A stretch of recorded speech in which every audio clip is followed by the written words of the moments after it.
Welcome to the new channel. Our passion transforms a community that sees and shares all things new.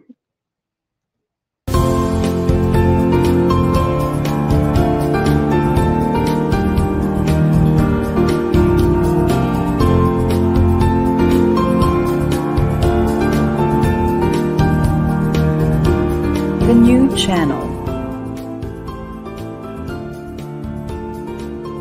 Hashtag TNC Now. The views, opinions, and insights expressed in the following shows are those of the host, producers, guests, and viewers. They do not necessarily reflect the position of the channel. Viewer discretion is advised. I'm Erwin and I'm streaming here in Pasig City. And I am Carlos, streaming live from Mandaluyong City. Welcome to Season 3, Episode 38 of Shots Fired.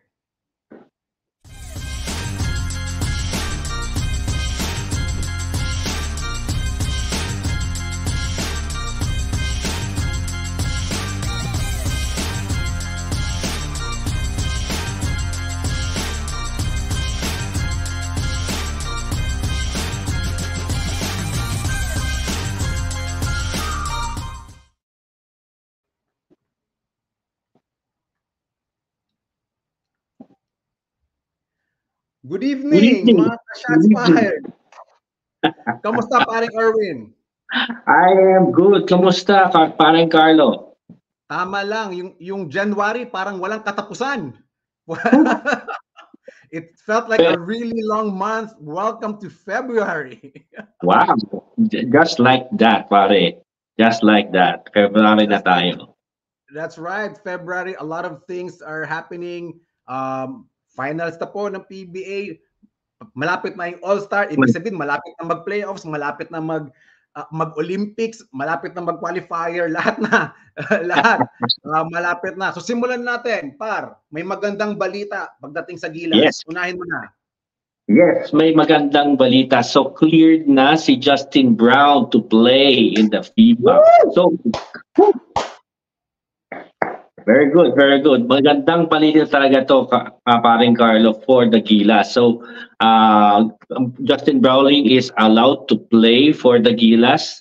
So are we anticipating him na on the next game ng Gilas, which is unang-una sa Hong Kong? Do you think he will play na?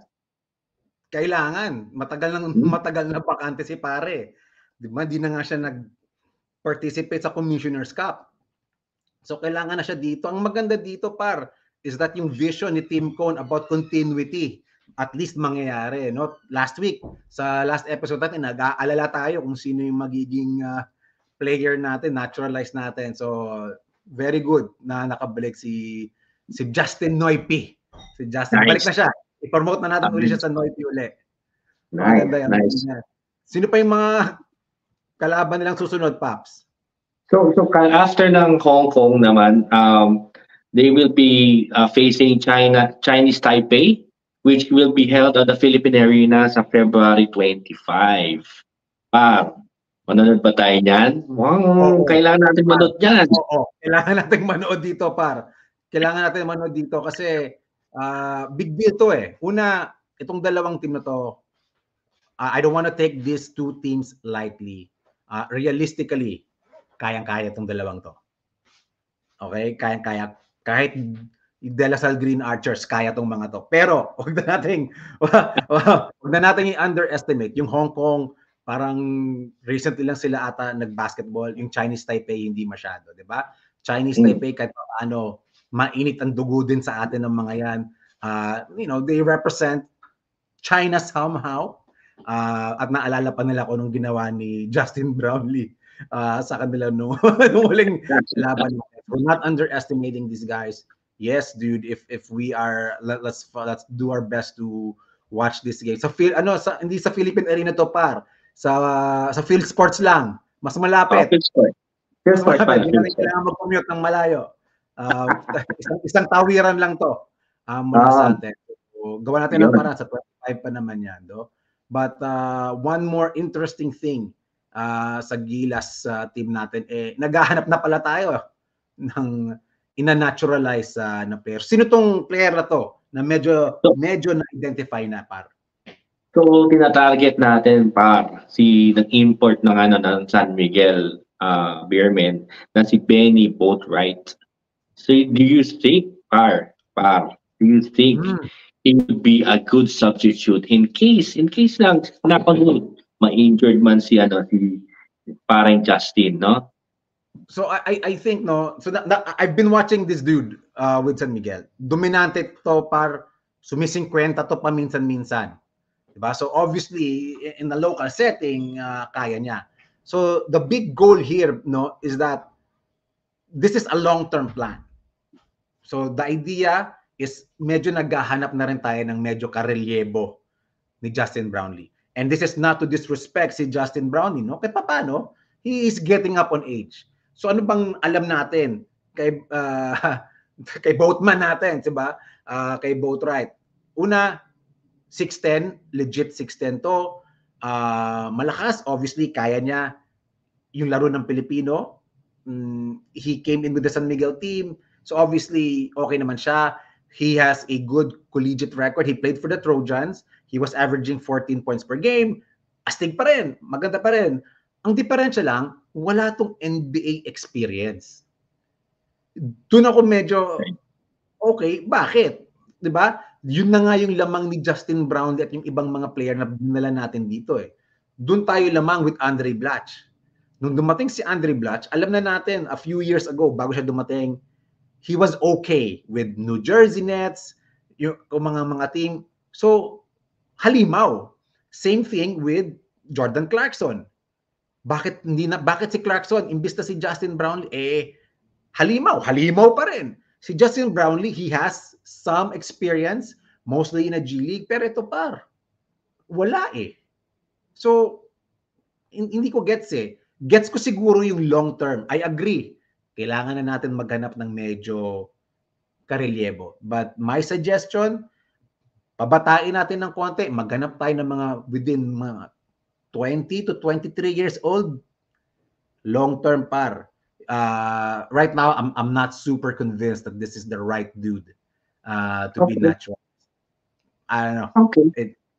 I don't know. 50 points in the PBA might be 5 points elsewhere. You don't know.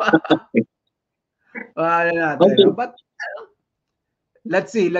Ano pang anong opinion mo? Baka may opinion ka dyan. Sa akin naman, we can try naman We can try. Benny, malay mo, he would be the missing piece in case the absence of Justin Brownlee. Pwede rin siya mag-50, di ba? Malay mo. So I would Italy?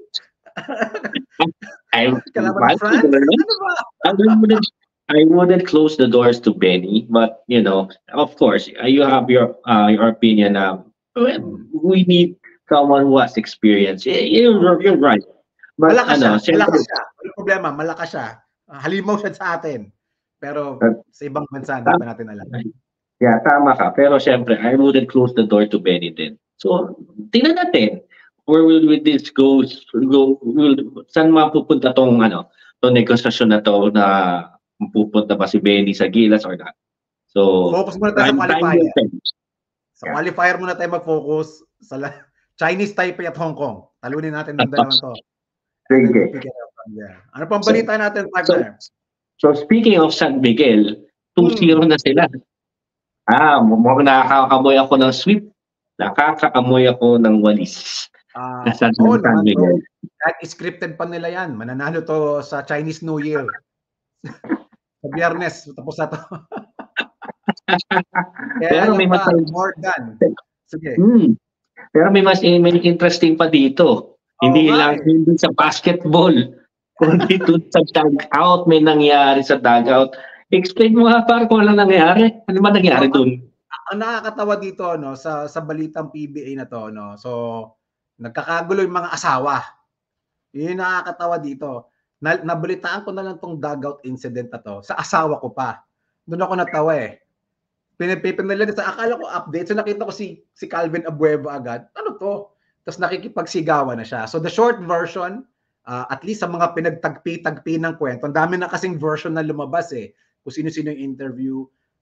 Si Madam Tautua, allegedly dumaan, pagdaan, may sinabi kay Abueva. Siyempre, si Calvin, may sinabi rin, hindi naman siya, problema, medyo patola kasi, dapat siguro tumahimik na lang siya. I was informed there was no cursing on his part, knowing na Mrs. nga naman, yung nakasagutan, kaya lang si Mrs. Abueva, nakisawsaw na. So, ayun na.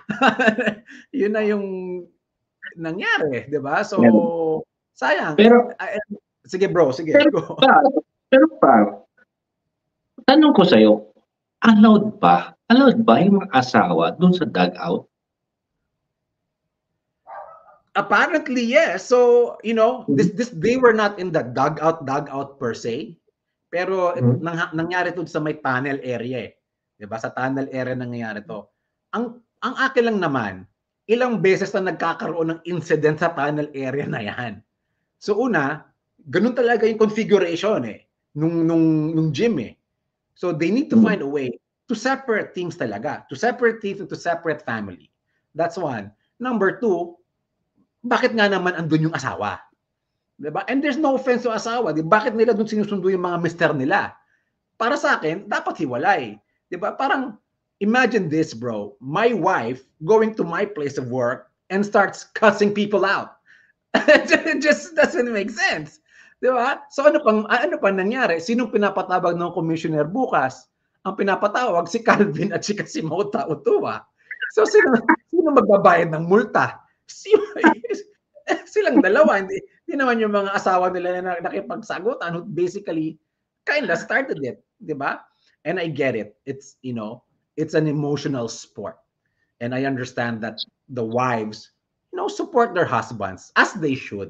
Wala namang problema no. Pero there's a line should be drawn eh. A line should be drawn.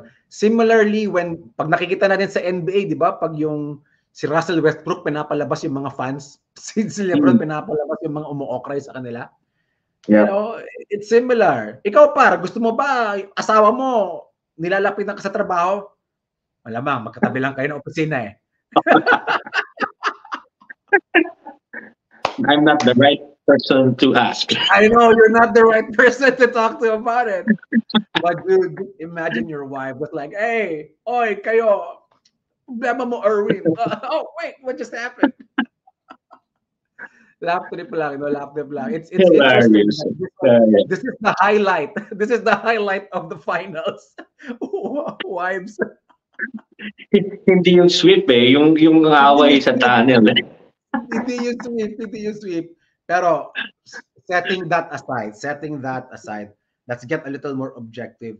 Kailangan si Polly, medyo nawawala. Idol, ang angas ng Tondo, medyo wala yung angas na lately. No. These guys, you know what? Magnolia has been beaten up really bad. Na si Amay, si Junmar, 3 points na par.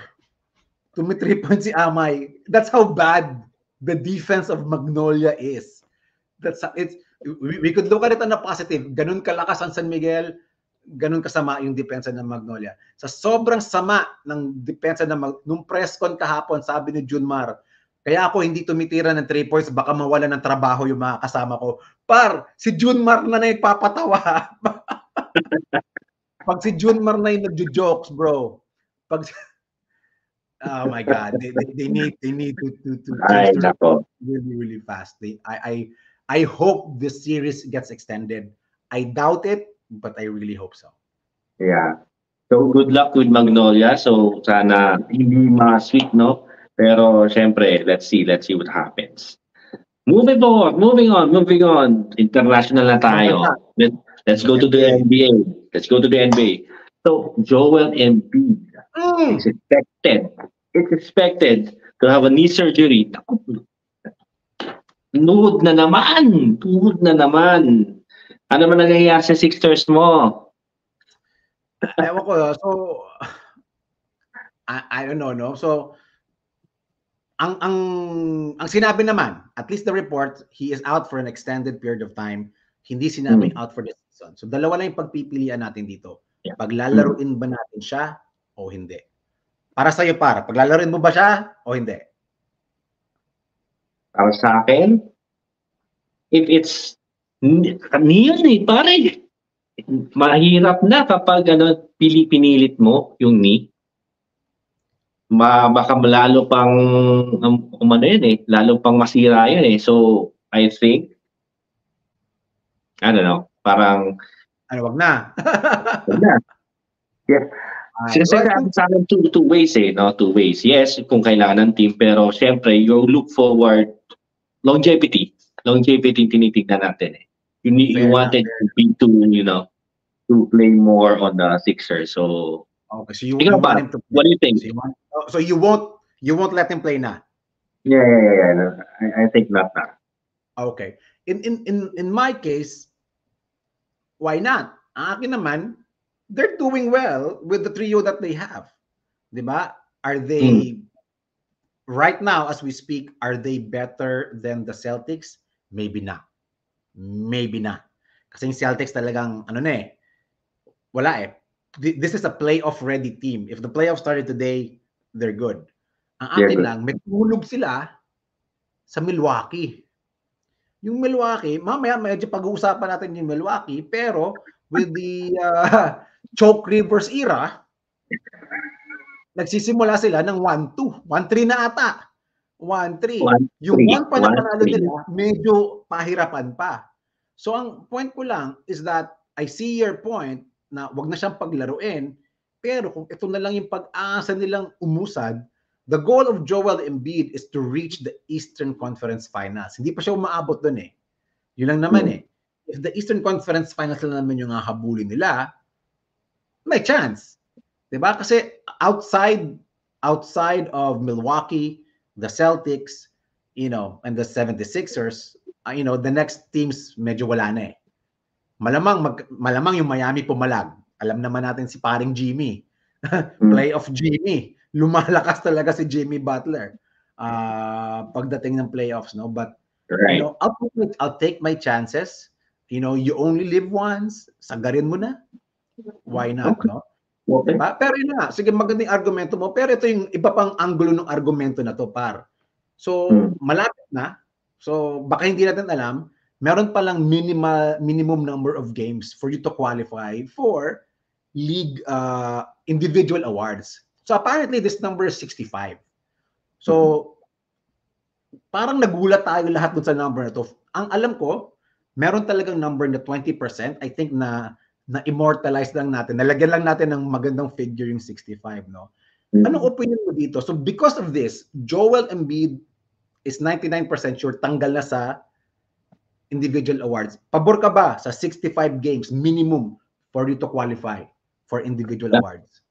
Sa akin, pabor sa akin. It would be let me explain. It would be very unfair. It would be very, very unfair to the players who played more games, like mga more than 75 to kinumpleto na nila to 82 games, no? Talagang trinabaho na they stayed healthy, they worked hard. Then a person, yung stat niya below 65, tapos hindi na nakapaglaro dahil injured siya. Kumbaga stat-wise, hindi magagalaw lang masyado yung stats niya. Itong below 65, no? Pero sa mga more than 65, pwedeng maganda yung laro niya nung isang araw, tapos pangit ang laro na. So, mag-aano yung stats niya eh. Mag-vary. So, it would be unfair for those guys who played more than 65 than the players who played less than 65. Okay. Ikaw, Par, what do you think? Fair enough. Okay lang. Ako, medyo pabor, medyo hindi, no? I just think that the 65 number is too high. Diba? Simple lang naman para sa akin yan eh. Pag maglaro ba si Embiid, does that make the other players better? It doesn't. He's still Joel Embiid. Hindi naman magbabago eh. Diba? Tama ka paring Erwin, no? Magbabari nga. Let's say Embiid is averaging 30 points with, let's say, 40, 55 games. Okay? Pag yung yung ibang player, nag-82 ba, makaka-average din ba sila ng 30? Hindi rin naman eh. At ganun din. So, basically, yung quality nung nilaro niya doon sa 55 games, mas mataas pa rin doon sa quality na nilaro ng isang player na nag-82. Okay? So, para sa akin, hindi lang dapat games played ang naging basehan mo ng MVP mo. Dito na pwedeng pumasok yung efficiency. Diba? Dito na pwedeng pumasok yung efficiency. Gamitin mo yung efficiency. Okay, sige. Naglaro ka nga ng 82 games. Nagpapanalo ka ba? Hindi. Perfect example. Again, hindi ko siya ino-okray ng husto, ha? Russell Westbrook. Mahal natin si Russell Westbrook. One of the best, all-time talaga. Nung taon na nag-MVP siya, were they the number 1 team? They were barely in the playoffs. They were the number 8 and number 7 seed. Pero, exponential yung nilaro niya. Sobrang galing.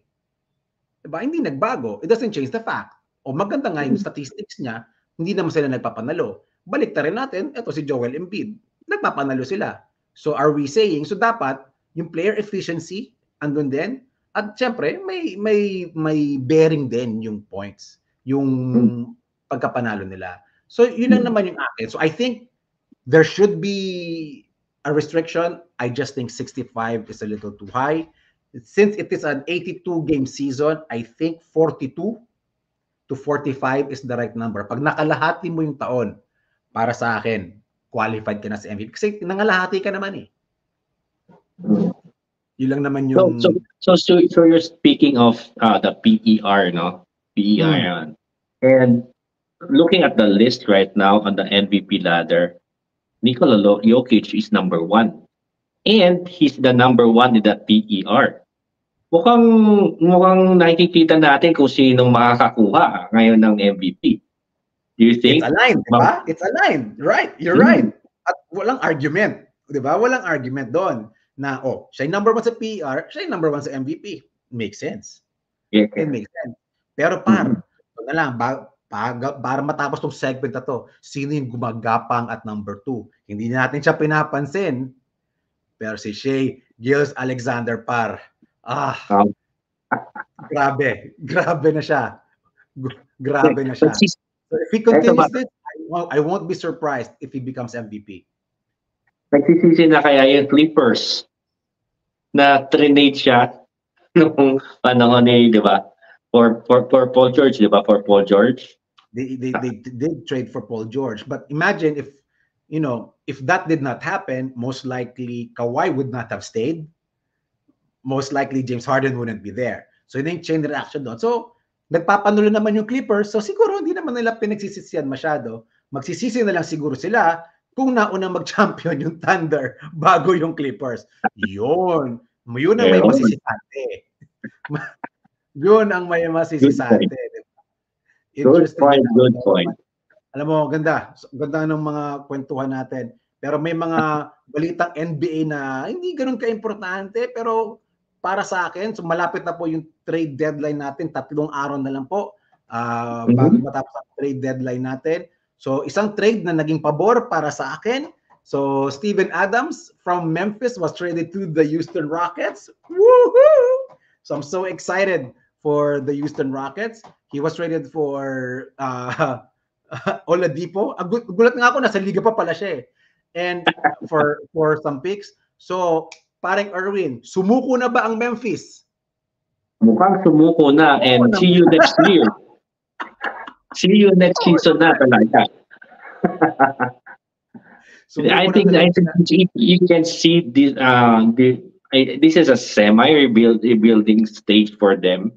Kasi siyempre, I don't know if si JJJ talagang will he elevate on the center position, or will they keep another center to help JJJ in the power forward? Good question, bro. Good question. Kasi solid siya at 4 eh. So iaangat mo ba siya? Palagay mo, feeling ko i-wave nila si Oladipo feeling ko may pinaghahandaan sila. Feeling ko may free agent sila na minamata. Yeah. Feeling ko nasa LA yung sentro na hinahanap nila. Feeling ko lang. Feeling ko lang. Sino Tingnan natin. But speaking of trades, bro, so may dalawang trade. Wala pa rin tayong, aside from the Steven Adams trade, wala naman tayong naririnig na sobrang major trade na nangyayari, no? Meron. In the chismis trade, chismis. So, lumalakas ang ugong that Zach LaVine will be traded to Detroit. So, Zach LaVine will be out for the season as well. So, dahil out na siya, dalhin mo na siya doon sa pinakabulok na team.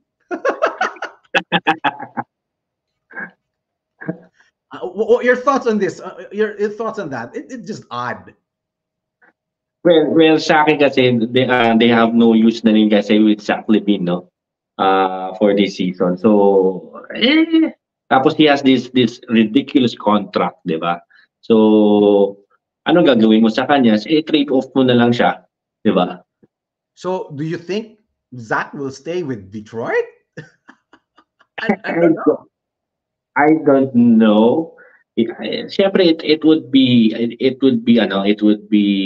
time would tell, no? If he will really be relevant in Detroit. So, sino ba nandun? Si Cade Cunningham, no? Cade Cunningham, Brady Ivy. So, puro small ball. Sino ba malaki nila? James Wiseman? Oh, come on, dude. So, I think there will be a trade soon, or a buyout. I don't know. I don't know if Zach LaVine will stay in Detroit. Yeah. Highly unlikely. I think he'll be bought out. You know, now bearing injury, kung gaano kalala yung injury niya na to, de matindi na. Si Cade Cunningham, medyo nagpaparamdam na rin na gustong lumayas yan. So, let's see, no? But maliban doon, lumalakas yung ugong. Di ko alam kung ugong na, is ugong worthy. But Lakers are potentially moving LeBron. In the 20 years that, the 20 years that we have been watching, discussing LeBron, never was there any discussion of him being traded. Pero ngayon, nangangamoy na mag-opt out siya sa summer.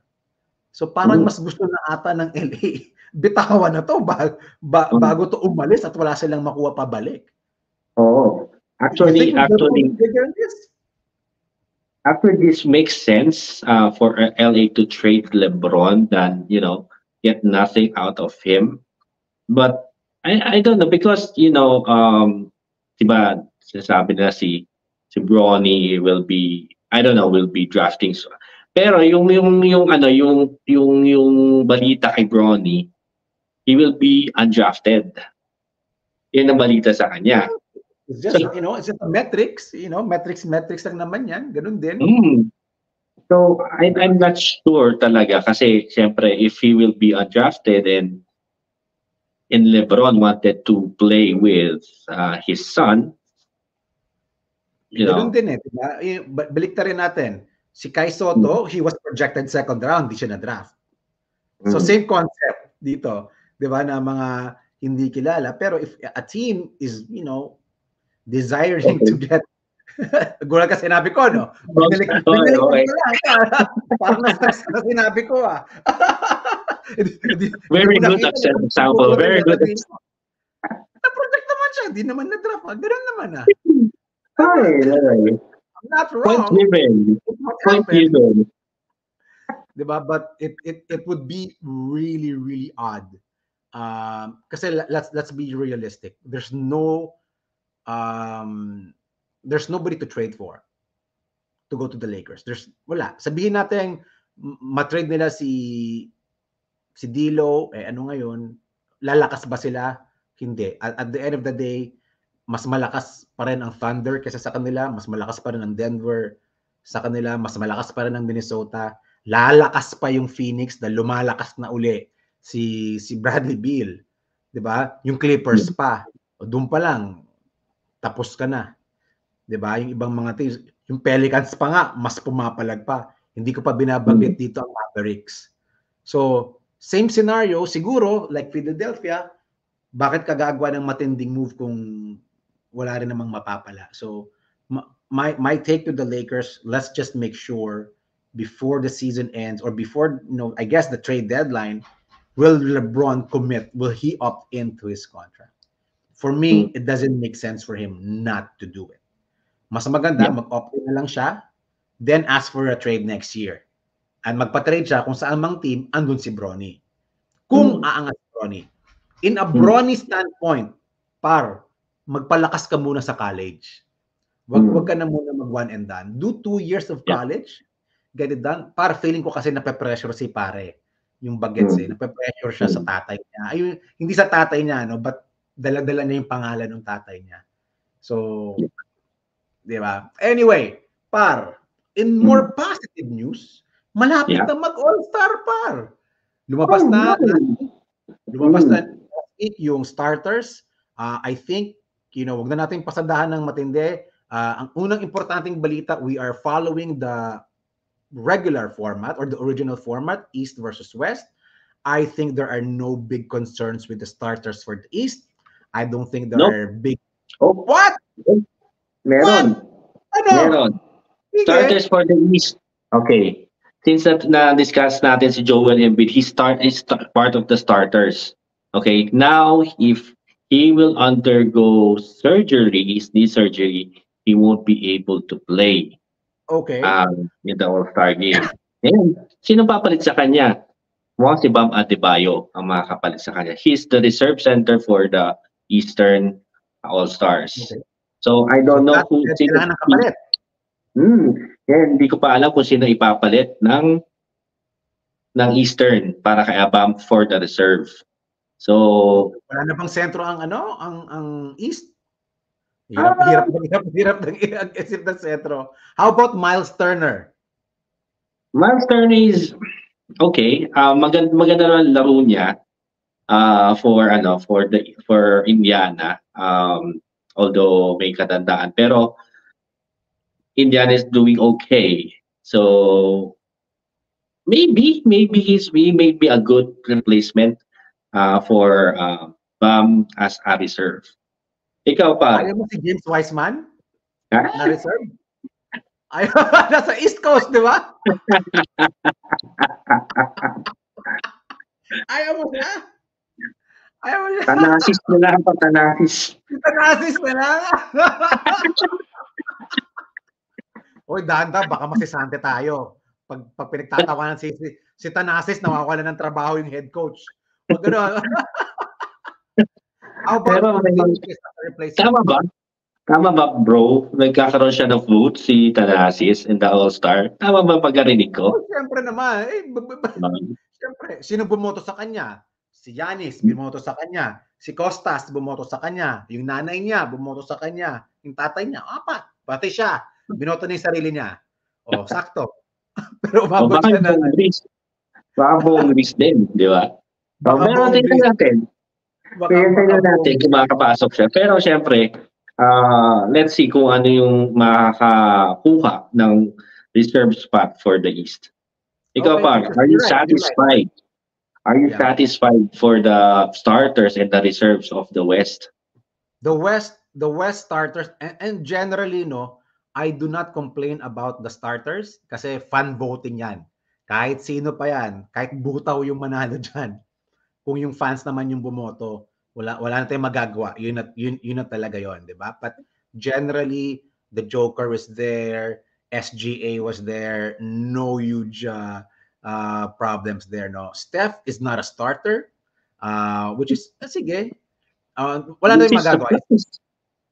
Surprising, pero we need to take into account, dito na papasok ulit yung winnability, kahit papano. And no offense kay Steph, his age is getting up there. First time din, wala si James Harden. Masakit sa akin, pero tumatanda na yung idol ko. But what is more important to me in the reserves, it's a big deal that Anthony Davis is there.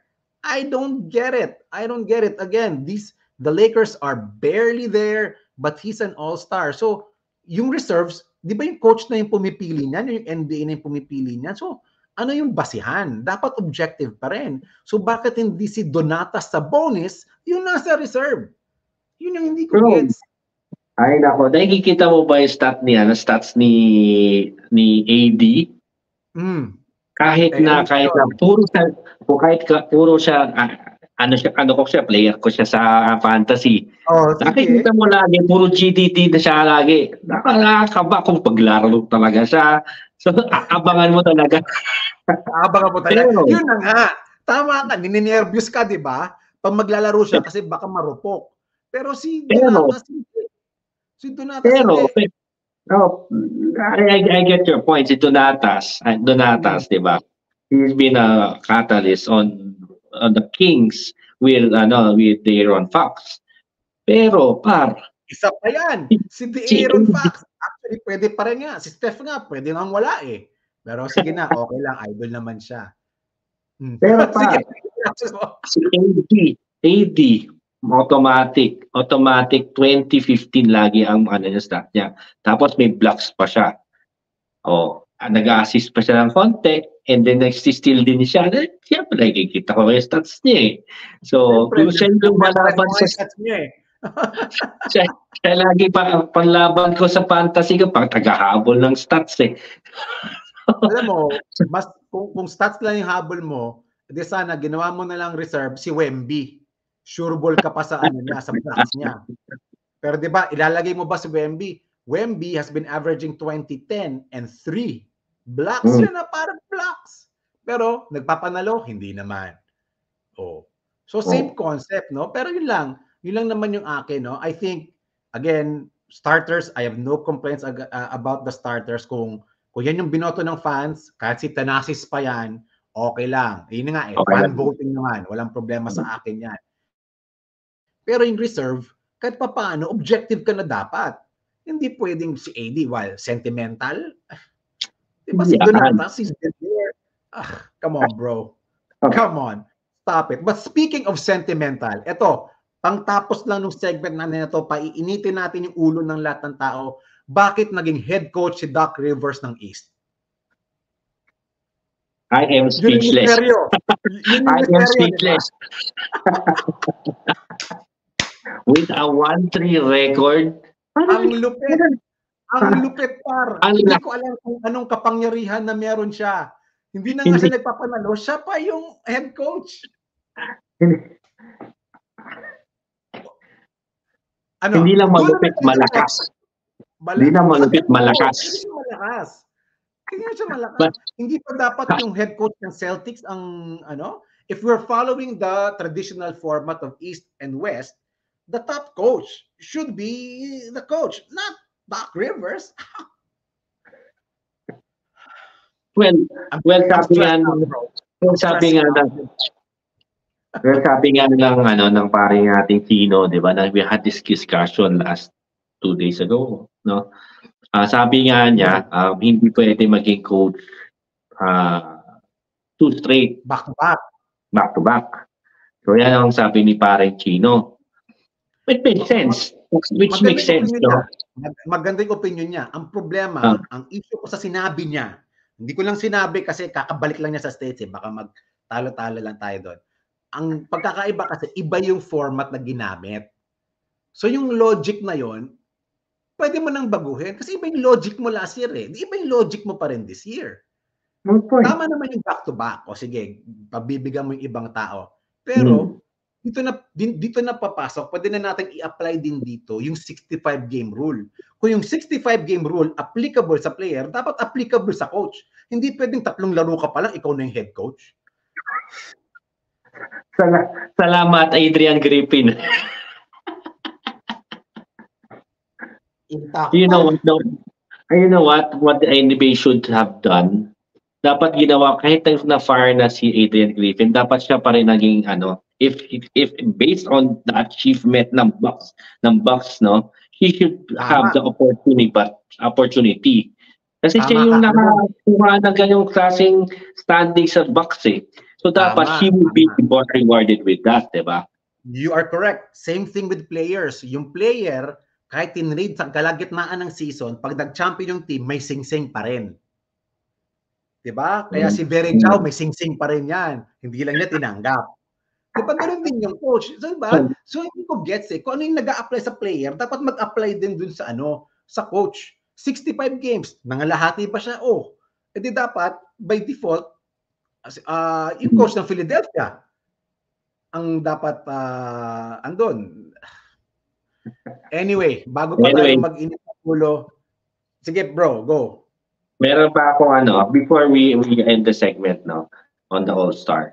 On the rookie sophomore, alam natin dalawa, may dalawang sentro nagbi-beef. Wemby and Chet. Chet. It would be interesting. It would be interesting for Wemby and Chet to be in the same team.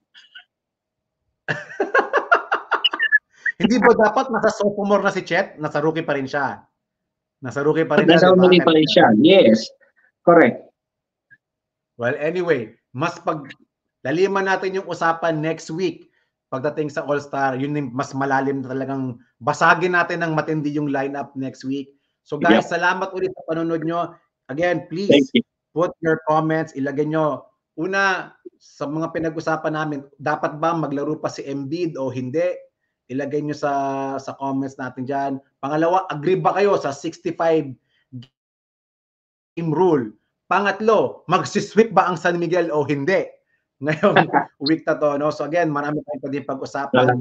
Please like, subscribe sa TikTok, sa Facebook natin, sa mga IG accounts namin. Paring Erwin, it's an honor. It's great to talk to you. Ganda nung palitan natin ngayong gabi na to. Maraming salamat mga ka-shots fired. We'll see you next week. Have a good night. Have a good night. Thank you.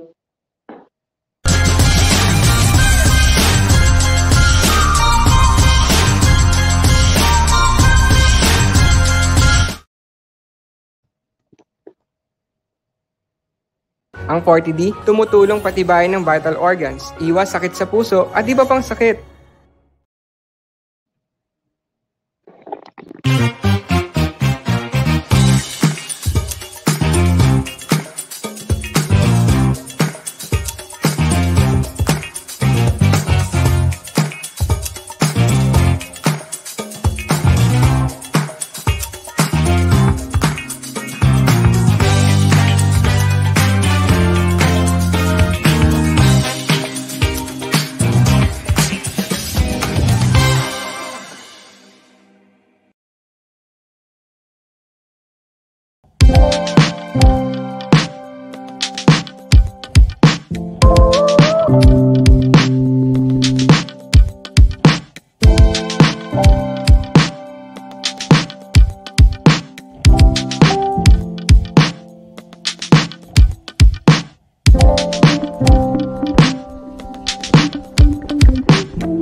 Ang ubo, mabilis lumala. Kaya dapat agapan. Dapat New Solmux Advanced Syrup. May 2 times zinc para ang ubo, imbis na lumala, tulungang mabilis mawala. New Solmux Advanced Syrup. Unilab yan.